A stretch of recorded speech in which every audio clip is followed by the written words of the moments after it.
238,900 กิโลตามเมตร หรือว่า เอาคำตอบไปเลยได้ปะ หอยอินทรีโลโก้แม่นหยัง นกอินทรี แล้วนกอินทรีเกิดอยู่ประเทศใด ประเทศสวิตเซอร์แลนด์ บ่ฮู้ เอาประเทศไหนแล้วหวยวันอังคารและวันพฤหัสนี่นะเขาจะเอิ้นว่าหวยหยัง หอยราศี แล้ววันอังคารและวันพฤหัสแม่นไผเป็นคนตั้งชื่อบ่ได้โอ้ บริษัทอินทรีฮับของเฮานี่นะตั้งอยู่บ้านใด อยู่บ้านหนองบอน อันนั้นแล้วบ้านหนองบอนนี่นะเป็นไผเป็นคนคิดซื้อนี้แล้วรวงกว้างของหนองบอนนี่นะมีความกว้างเท่าใดและจักกิโลเมตร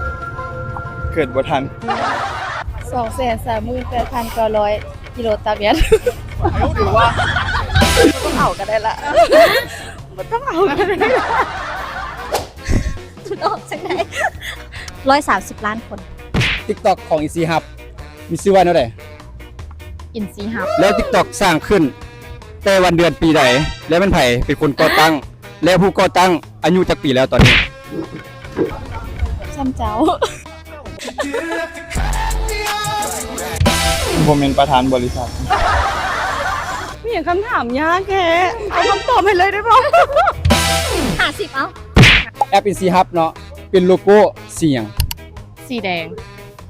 แล้วสีแดง สีส้ม สีเหลือง สีเขียวผสมกันจะได้สีหยัง สีขาว สีด สีสายลุง ำเรนโบว์ว่ะ แมน อุ้ยขอบใจเนาะตอบว่าเธอกับว่าเป็นอย่างพวกเขาเอาใบหอยให้คือเก้า โอเค ขอบใจ อ่า เอา โอเค เขา นะ เด็กเดี๋ยว